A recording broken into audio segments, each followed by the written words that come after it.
Hello, this is Pretty Guardian, and today I'm going to be talking to you about the most boring JRPG that I have ever sunk in over 80 hours and actually beat, which is just completely mind-blowing to me. And that game is Trails of Cold Steel. So on my channel, I normally don't like to talk about games that I would give a bad review to. And the reason for that is that when I come out here and I sit in front of the screen and talk to you about these different games, I'm usually speaking off the cuff. I'm talking about stuff that I'm passionate about, and it's just hard to talk passionately about something that you would give a negative review to. Sometimes, some people do it very well. Today, we're talking about a very middling game. And the reason I wanted to talk about it is because I actually bought the second one and have been playing through Trails of Cold Steel 2. It is part of a 4-game series that itself is actually part of an even bigger series of anime JRPGs. And so as I've been playing through the second game, what I kind of realized is I actually really like these characters and am really invested in what's happening to them, even if the game at large doesn't always keep me as engaged as I would like it to.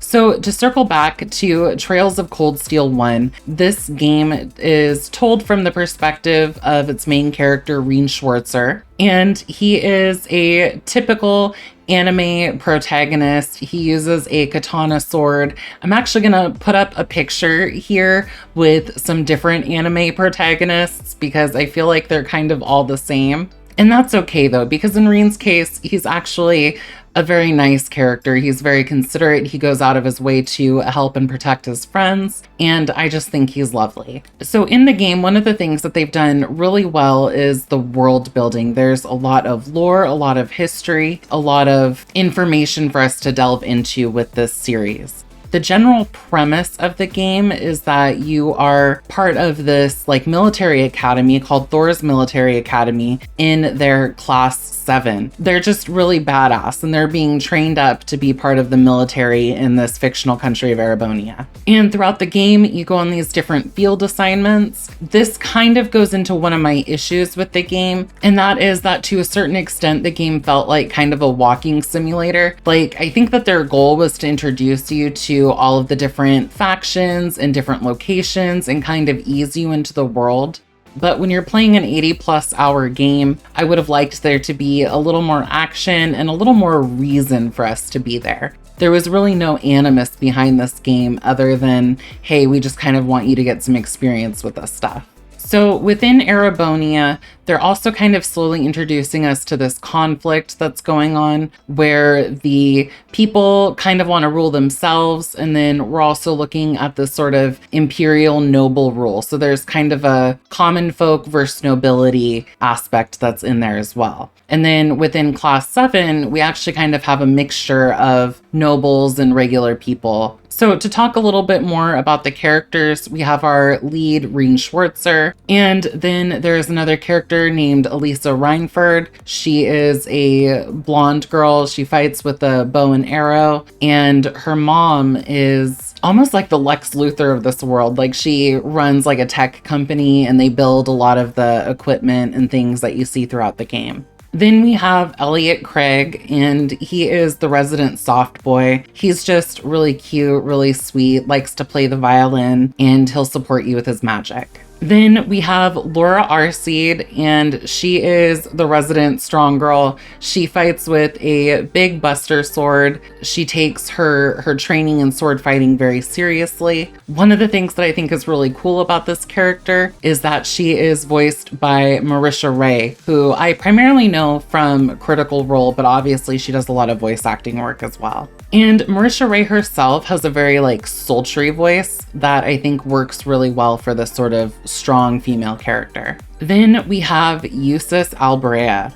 And Eustace is kind of moody at first. He's a noble and he's a little bit stuck up, but as you get to know him, you realize that he's actually a good person and he doesn't really agree with the way that the nobility is running things. Then we have Machias, who is kind of the opposite of Eustace. His dad is the leader of the normal people. His dad was actually elected as a leader rather than born into nobility. and he fights with a shotgun, and he is actually a pretty cool character too. He's kind of like Eustace in the sense that he is also a little bit stuck up and hates nobility, but then as you get to know him, you kind of see him soften up, and he's just kind of a well-rounded character. Next up, we have Fee Clausel, and she is a swift, dexterous rogue type. She fights with 2 daggers and is a former mercenary, which that whole plot line is a little bit funny to me, just in the sense that she's so young.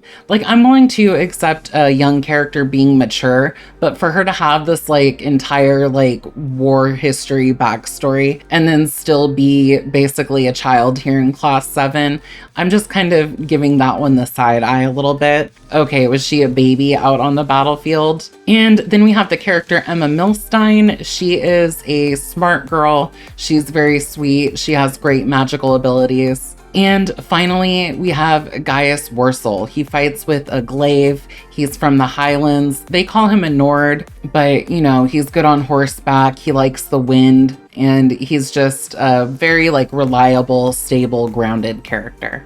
As I said before, I actually really like all of them. I think that they're all really nice.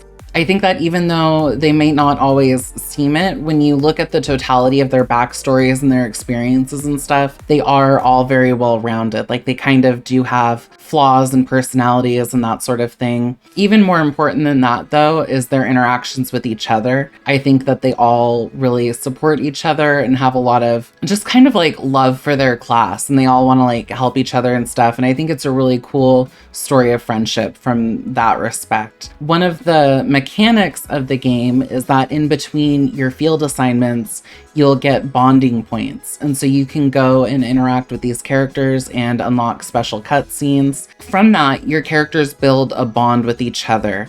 And you have these tools that you use called Arcus units. Visually, they kind of look like Walkman or something to me. I guess you could almost say that they're like cell phones because they can be used for communication. They're also combat support. And basically it connects the characters so that when you're actually in combat in this game, as you develop a link with each other, you're able to do different combos with the characters. So I might go to hit an enemy, and then if I'm linked well with my companion, then my companion can come in and get a bonus hit. Sometimes they'll defend each other, sometimes they'll do different magic attacks. There's kind of different synergies that happen there. Combat in this game is turn-based, and there's a lot of strategy to it. Over on the left-hand side of the screen, you can see the combat order of who's going next. And then you have different arts and crafts that you can use. So arts are effectively magic abilities. They use your EP stat, which would be comparable to mana. Crafts are more combat-oriented attacks. But honestly, there's a good mixture of like magic and melee and different abilities that they all have in those. Eventually, you can unlock an ultimate ability, and there's like different abilities and things that you get around the road. So definitely a lot to play with and a lot to use there. There's also a lot of little side activities in this game. For example, they have fishing. And then one that I really enjoy is that while you're on the train going to your different field assignments, there's like a little card game that you can play with your classmates. And the card game itself is really pretty basic. For me, it felt a lot like the blackjack game 21, but just kind of their own little spin on it. The story, I give a very middle ground score to. The good parts is that there's a lot of deep history to this world. For example, they're going through this whole like Orbal revolution, which is very similar to our Industrial Revolution, except they have magic. So you're kind of seeing them progress rapidly in a very short period of time. There's a lot of like technology and stuff in this world. They have trains, they have airships, they have satellite communications and computers and stuff, but they're also not quite as advanced in certain ways. Like they do have some communication functionality with their Arcus units, but they're really not cell phones. It's kind of interesting seeing how they mesh all these different technologies into an overall still very fantasy fantastical setting. The story, however, is just so goddamn slow. The pacing is awful. There was a good 40-hour stretch in the middle of this game where I'm just like, they could have taken this whole goddamn thing out and the game probably would have been stronger for it. I liked the beginning. I liked the end. I love the characters. The music is great. The world building is excellent. God damn, is it a slog. There is so much exposition, so much telling and never showing. A lot of the times it's just such unnecessary stuff. Everybody in your class has to comment on every little thing, and 9 times out of 10, their comments are completely irrelevant. They do nothing to flesh out the characters. They do nothing to move the plot forward. It's almost challenging to push through. So don't come at me. That's just how I feel about it. But overall, I still really enjoyed the game. Right now I'm playing through the second one. I'll be interested to see how I feel about the series after that second one, because that's going to kind of be my deciding point on if I want to proceed with 3 and 4. There's actually a lot more games in this series. After the second one, I think that what I'm going to do is I'm going to move over to the Crossbell arc and give some of those a shot, because they're bringing those games to PC now as well. So I'm just going to kind of move through this cautiously. I am going to share a Steam review here with you from user Havenstroke, because I feel like it summarizes things pretty well. The good. Greatly improved combat from the Trails in the Sky games, vast amounts of build variety, satisfying character progression, likable characters that you get to selectively build bonds with. Fantastic soundtrack. Retry Offset makes absolutely sure that you will never have to grind if you don't feel like it. Fleshed out world building that rewards you for playing the Trails in the Sky trilogy. The bad. One of the least eventful games in any game I've ever played. About 90% of the story is either exposition or filler, and the rest is not very good anyway. Tiresome story structure. Tons of menial tasks have to be repeated for the story to progress, and this makes the pacing nearly unbearable. Minimal sense of adventure. Most of the places you visit are for your assignments and they're uninteresting. Very dated graphics for a game from 2013. This isn't a huge deal because I know Falcom isn't a high budget company. Turbo mode makes backtracking entirely painless, but I also would not have bothered finishing the game without it. This is the only series I've ever played that even features a fast forward button, and now I understand why. Because it was necessary. 50%. I would say that if you're a big JRPG fan, this game series is probably a must play for you, so I would definitely recommend checking it out. If you're somebody who gets maybe a little bit bored during games that are very heavy on the narrative and stuff, this might not be the one for you, so just approach with caution, maybe get it on sale or something. Anyways, that was my review of Trails of Cold Steel. Thank you so much for watching along with me today.